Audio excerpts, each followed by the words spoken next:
Fire burns. It just does. Fire burns. No one denies that. No one tests that. But what type of knowledge is that? Fire burns. Let's say you wanted to deny it. Say, no, Michael, this fire does not burn. You have to stick your hand in it to test it out. You'll burn. Throw some paper in it, throw whatever in it, it's going to burn up.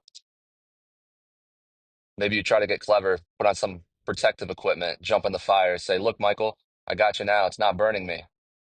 Well, you're just mitigating the fact that fire does in fact burn. That's why you had to throw on the equipment. I mean, we don't have to go through all this reasoning and logic to understand that there is no reason to test or prove that fire burns. It just is. The reason I lay it out like that is because you would never misunderstand it. The reason you don't misunderstand it is because every denial of it actually performs it. So, what type of knowledge is this? It's in reality, fire does burn. Even if you never experienced fire, if it was hidden from you your whole life, no one told you about it, no hints, no stories, fire still burns. And the moment that fire is revealed to you, you would understand that. You would not need to test it. It just does. Well, the first time I said that was just to paint a visual to my friend. I was trying to lay out to him how everything's relational and how that's primary. I was trying to lay out how it's contact first, that as you're hearing this right now, these words, they're just sounds, just reverberations. They're leaving your speaker, going through your headphones, however they're hitting your eardrums, they arrive as sound. And then you never have to do anything to think about it. As soon as it hits you, the mirror flips, folds in, the puzzle piece matches. It's like a piano key playing. You can actually feel what I'm saying before the label arrives. It's contact first by relation. And right away, it's just speaking like that, people would get lost, they'd get confused and flip the order back to putting the mind prior and all these other frameworks because that's how they're recognizing it, I realized. That it's contact first, but if you've not heard this before, all you can do is recognize it however you can, which is in a denial that enacts it in the process. See, my claim is just like that. So I try to break it down with this visual. Before my first performative proof, this audio I did, I've now archived it. It just wasn't getting through, even though I break it down just like that. Like, here it is, guys. My claim, everything I say will be just like fire burns. And how do people respond? They look at it, think it's crazy, and keep it pushing. They engage within a framework that explicitly denies this. It's as if they're saying, wait a second, let's test out the flames. Let's see what temperature it must reach before it actually begins to burn you. Like, no, fire burns. It just does. That's what I'm saying. See, I've been trying to trace this back my whole life. I've been saying things like thoughts just arrive. It's all in between. It's hitting you. There's a pre-perception before the concept, before the label. Like everyone already knows this is half true. I'm just trying to point at this seashell just to finally realize I was standing on it the whole time. Like, here it is, yo. Here it finally is. I didn't even realize what I was actually saying with fire burns. I didn't even realize what I was saying with everything's relational. I had only used that for something downstream of this by showing that language is motion. It's something you can actually map with geometry. Our expression is alive, it's moving.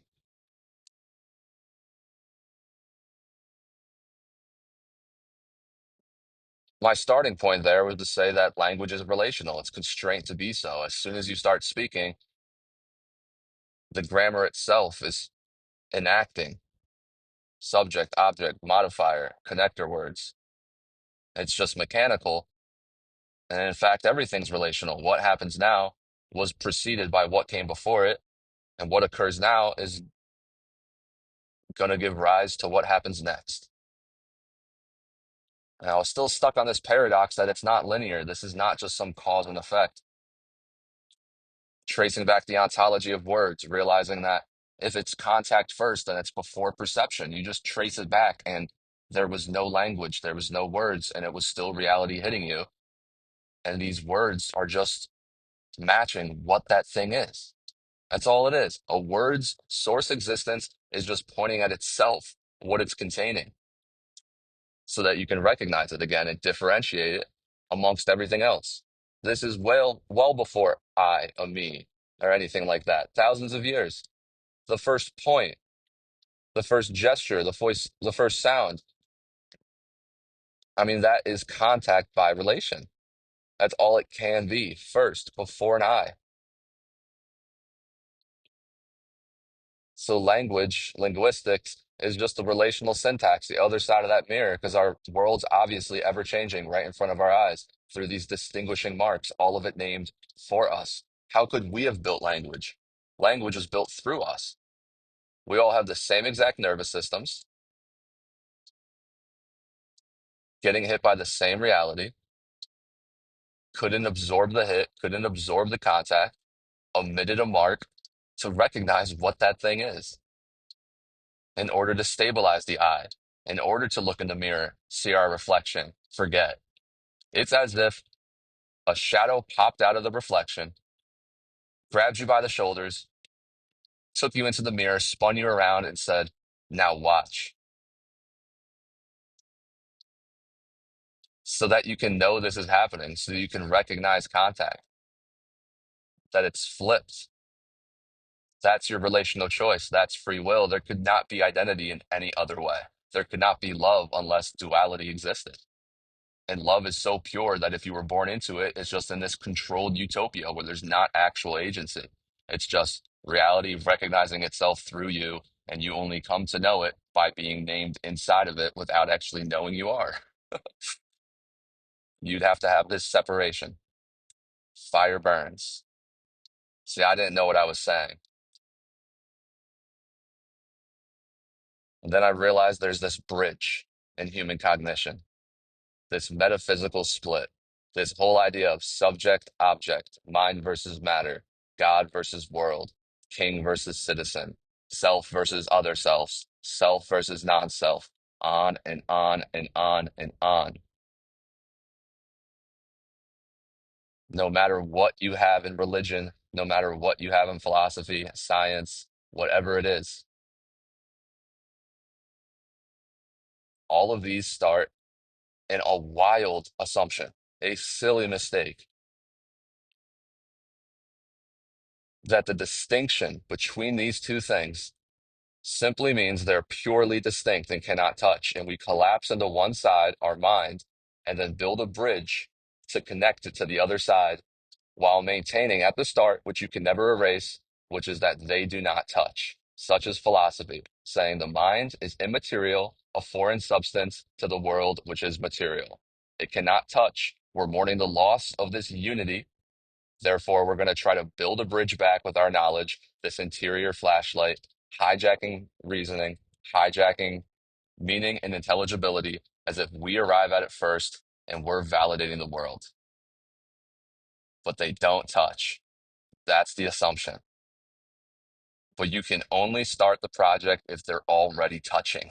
That's what nobody examined or realized. They just assumed the split and then built out arguments from within it, which is only reinforcing self reference no matter how you cut it up, collapsing into one side, seeing the paradox as a contradiction that you can resolve by your own effort, not seeing the paradox as the truth of it all, which is that you can't have a subject unless an object's existing at the exact same time. It's literally incoherent. And you can't have an object unless a subject is observing it at the exact same time. They exist within one field, if you want to call it that. You wake up in it. No one invented this split, but the split's already touching. It's contact and relation that allows you to even start the argument which cuts it out and says that doesn't exist. Move it to the back of the line, flip the whole order, You start embodying that state, that I, that's me, that's arriving at things as if you're before the contact. And that relation is something downstream if it's anything at all. But the ontology never changes. It's just your perception of it. Saw yourself in the reflection, started sitting on the couch like you're watching the TV of your own movie, thinking you're truly separate. But that's still in the game. The couch is still in the TV. You wake up in it. You're just literally remembering it backwards. We spend so much of our lives on the couch reflecting on our experiences, which hit the body first and then travel up, and the meaning arrives after. Anything you're thinking about or reflecting on is something that was already named for you. It's demanding recognition. Reality hits you 24/7, smacking your nervous system. These are just sounds, these are just words that hit your eardrums. You don't have to think about what they mean. I say, 10,000 snakes are crawling all over you and biting your neck. Sorry to anyone terrified of that, but you know what I mean. Before you even get hit with the labels of snake, 10,000, crawling, biting, like you actually have a pre-concept, a pre-verbal perception, which you're barely aware of, which is the sensation. Your muscles contract, your tissues move in a certain way. Certain electrical signals get sent to your brain. That literally triggers the mark. That's how you recognize, oh, that's what that thing is, so that you can have experience. All it's doing is replaying the last time you recognized that thing. It's replaying it now. This, that, before, after, sameness, difference. Paradox, the core of our existence. Your mind is just a container for lived experiences. You're being retrieved. Everything's contained in forms of recognition: points, sounds, gestures, mental phenomena, words, musical notes, numbers, all just marks. The word light has no coherence unless dark exists. If there was no darkness and just light, then light actually doesn't make sense. Its meaning can only make sense if it changes and within time. Think of noise and silence. Just take away the label of silence, pretend it doesn't exist. You're in your room, you play music, it's noisy, it's loud. You turn it off and don't say anything. We're just going to call that non-noise, the complete absence of noise, this middling ground. And the only way it has coherence as something, it being opposite, is the temporal sequence, that eventually you have noise again. And you just call that middling ground, the complete absence of it in between these states, silence. They don't require definitions. They're lived experiences. They're sensations that move in opposite directions, the complete inverse of each other. That's why we have negative numbers. It's the way reality is constructed to provide duality, provide experience.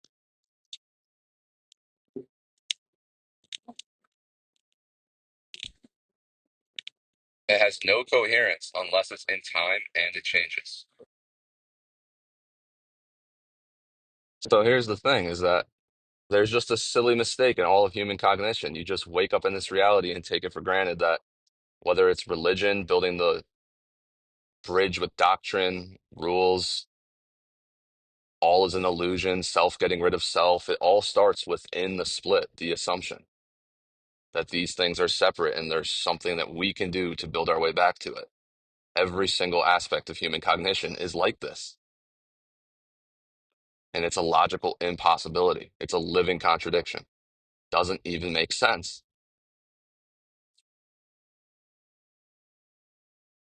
Fire burns. What type of knowledge is that?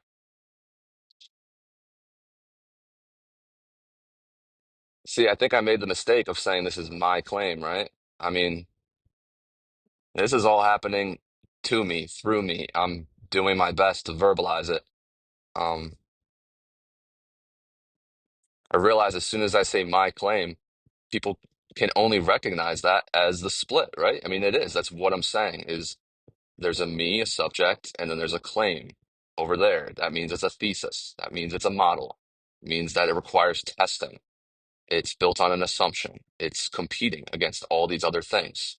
Even if you say that it's not, even if you say the nature of it is just like fire burns, this is just impact. People get contacted.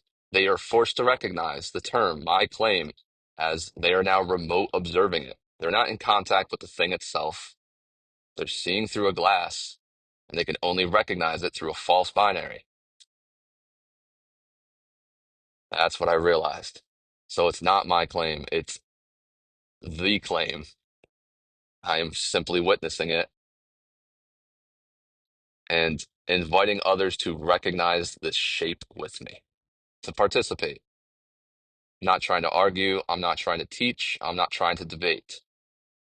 That this claim is the same as coming across a fire, looking at it and saying, fire burns. That's not something I came up with. Of course it's not. Everyone already knows fire burns. So here's something else all of you already know. Every single moment of your experience starts at a distinction at address. You can think of this experience unfolding right now. It literally doesn't start until you press play, and these words, which are just sounds, are contacting you, hitting your eardrums. There's a me and there's a you, a self versus another self, a speaker versus a listener.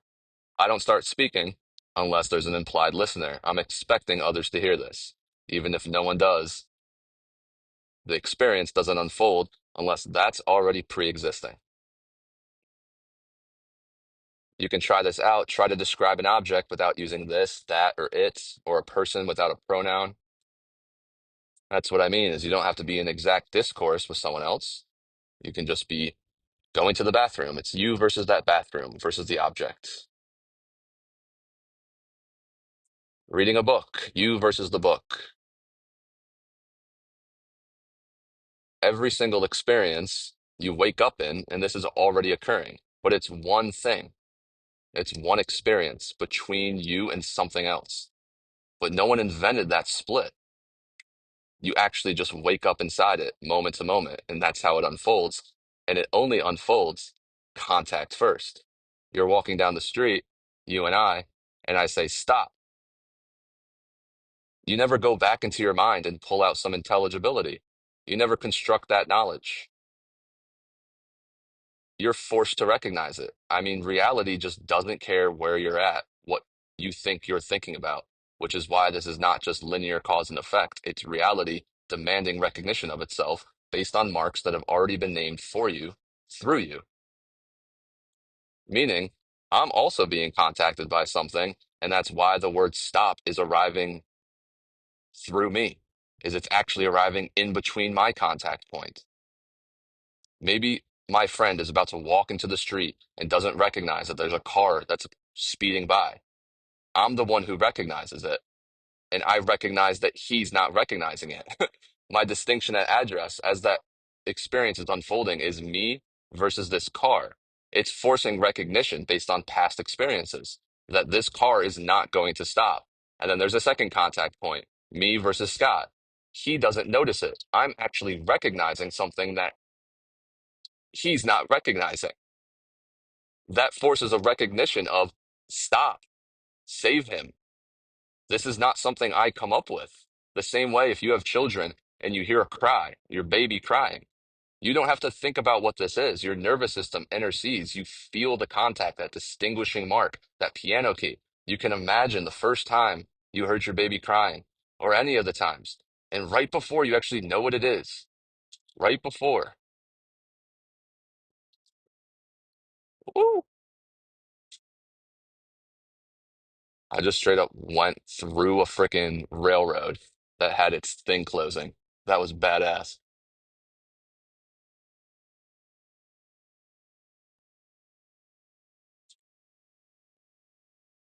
Damn, what was I saying?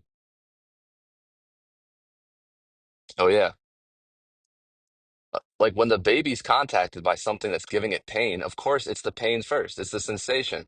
And then it emits a mark. It just spews it out. What that thing is, it's covering it up so it can be recognized and have this shared dualistic reality where we're all, unique, but still one. That paradox. You as a parent, you just recognize the cry and you run off to fix it. That's your responsibility. You think it's you when you reflect on it that you heard the cry, then you ran to take care of the baby. but that's not how your experience unfolded. You were probably reflecting on something else backwards in that similar way, distracted, and then the cry interrupted your life. It's not just some linear cause and effect. It's reality demanding recognition.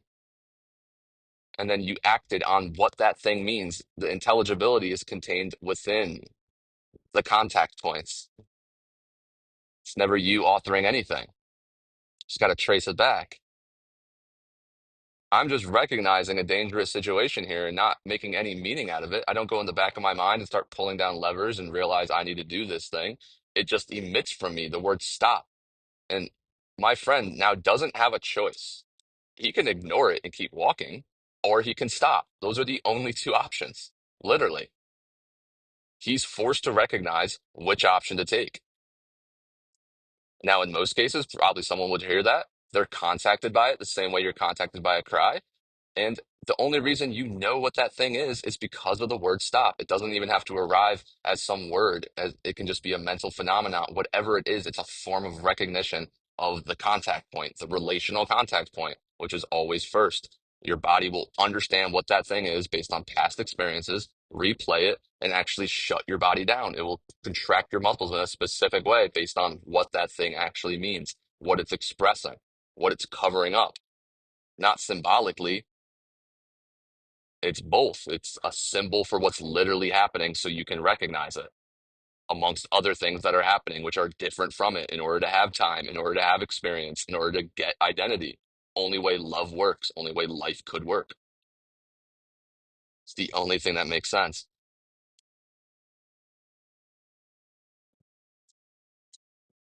So you might think you have free will, but you're thinking about should I stop? Should I not stop? But all you're doing is recognizing the fact that when this word is said, sometimes you stop, sometimes you don't. A different person might not trust that because of past experiences. They might want to look up before they actually stop, evaluate it themselves, and then they'll recognize the thing that I'm saying stop about and then make their decision from there, which isn't them making it. It's just reality recognizing it through your distinct way. Like, this is deterministic in the sense that God is all, God is contacting you, addressing you. You could never recognize anything, so the marks arrived on their own, incarnation. All of it's in time changing, that just becomes expression, the other side of the mirror, the relational syntax of God expressing himself through us.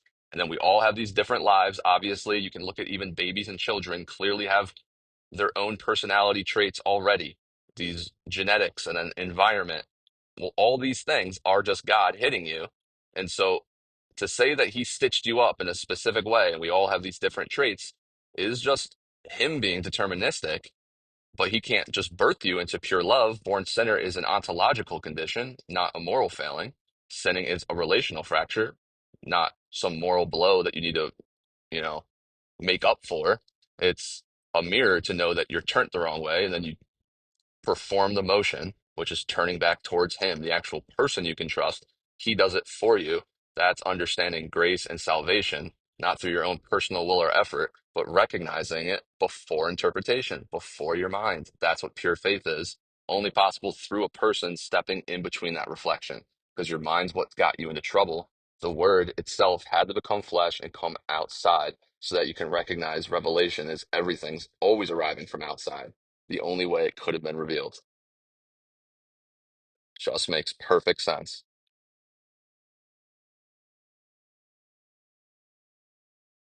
So it sounds like you don't have human agency, but that's the thing is that since you're born into pure ignorance, the deterministic way of living should be only bad because bad doesn't actually exist in substance. Evil doesn't exist in substance. It's just that you're being shown this light constantly. You can't actually run from it.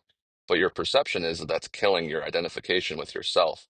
And your idea of this light is that all there is this self-identification with the self, meaning you're seeing the light bent and you want to run from it. And that's where all the fear and the shame and the anxiety actually comes from.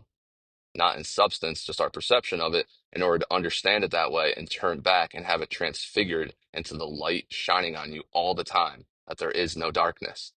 That's the only way you can come to know love, come to know true identity. The only way any of those positive, high principle things could make sense is if this happened first, just like contact and relation happens first. It's the only way.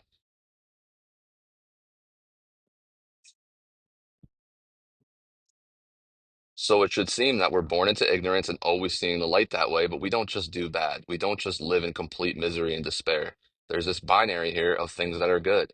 Well, if you follow the premise and just rock with it, then you can see that where the agency lies is in this gap because God's constantly trying to call you back, constantly. And if you possess His grace, His high principled thoughts, His warmth, His love, His protection, you're actually saved by it. You might think, oh, well, that was just me still, your own self-reference. You possess it, He has to make Himself new again. And so every time grace arrives, if you don't understand the true nature of what I'm speaking here, then you will take it sometimes and then just possess it yourself, or you'll just run from it back into your own self-reference and condemn yourself. That judgment isn't some, oh, you failed, now you need to repent and you're going to have a punishment for 3 years. It's immediate that this is the actual structure of reality, that the Trinity is not something you remote view, that the relational architecture moment to moment is like this. The Father is reality addressing you itself. The Word is not separate from Him. It's a co-equal, simultaneous function, everything, everywhere, all at once, incarnating into your flesh, creating the other side of the mirror. And then your recognition of it isn't you either. That's the Spirit binding it together. And then it invites you into recognizing this through the revelation of all of this, Jesus Christ, the Word made flesh. Christ in you, the hope of glory, inside and out, outside and in at the same time. It's just outside first, the ascension. And it's not on you. That's the cross. There is no bridge to cross. He showed you that. It's the only claim in human existence at the onset nukes self-reference. You can't perform it. It doesn't actually start there. That's true faith, and the only faith that actually exists, which posits that, making it entirely unique, one-to-one from every other claim in existence, exposing them all as ones that focus on the self-reference from the very start, no matter what they say after. And of course, God would be entirely unique. It's proof in it and itself, over and over and over again. Because every aspect of your existence commences with this distinction at address. If you want to deny it, you'll have to address me. If you want to deny that it's contact and relation first, you'll have to contact me relationally, performing it in the process. You want to say there is no meaning? I don't believe in that. Well, you're saying that statement as if it has meaning.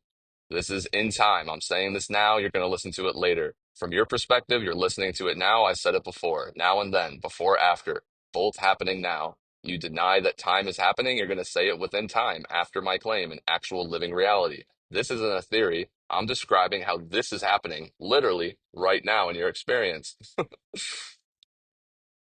And there's change. You didn't know this before, you know it now. Even as these words pass you by, the words change. You want to deny change, say it's all an illusion, all in your head, all in my head.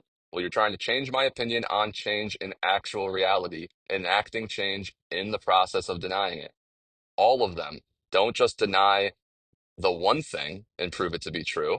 Every single one of those denials is addressing me, contacting me relationally. It's in time, there's change, and the meaning is there, or else you wouldn't say it. If there was no meaning, then you wouldn't care enough to say anything back.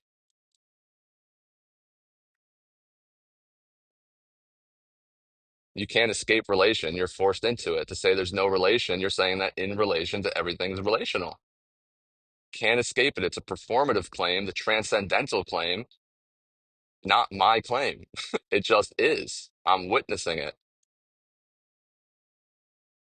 That's how this just worked. These are the only things that just are. Everything else is within it, is contained within it. There's nothing else. Literally. It's just a relational choice to recognize contact for what it is, that it's not trying to kill you, it's trying to grant you life, life through death. That this reality is a shared discourse, a relational field, starting with distinguishing you at address to separate you, to have experience, even though it's all one, distinguishing within unity, paradox. It's one timeless event, but in order to have experience, there's this before and after, paradox. God never changes. He's perfect, the absolute transcendental. Yep, but you don't have to separate yourself and then look at it as some definition. That's the split. That's thinking they're separate and you need a doctrinal bridge back. No, it's that there is change in our actual reality so that we can have reality. It's both. And then the meaning arrives on its own, circling back to that it's always contact first, that you could have never generated it, that everything you say is just being provided for you. You think you're playing catch with yourself, like throwing this ball up and down. No, as you hear these words, it's just the congruent puzzle piece matching the other side of the mirror and folding it in. The meaning's already there. You're just recognizing that the ball just landed in your mitt and you don't even understand how it got there. And you don't even know how to throw it back. That's another recognition of like, oh, now that I see this ball in my mitt and understand I'm receiving it, I know I have to throw it back and I'll just do that and trust that it will be thrown back in the right way. That's actually how reality unfolds moment to moment. And then you start reflecting on it as if you're throwing the ball to yourself. You think you're watching the TV from the couch. No, you're being pulled into it right now. You're contacting the thing. This is happening. It can't be denied because any denial of it performs it in the process, meaning these are not theories or arguments. They're how theories or arguments even come about. They're the meta ontological conditions, the preconceptual conditions. And it's not a circle. It's you're going to think, oh, well, this isn't falsifiable. I'm allowed to do that because contact first isn't assumed. No aspect of the claim is assumed. You're only arriving at this, recognizing this from thinking this must be some sort of assumption. And we can't falsify his framework. That means it's a circle.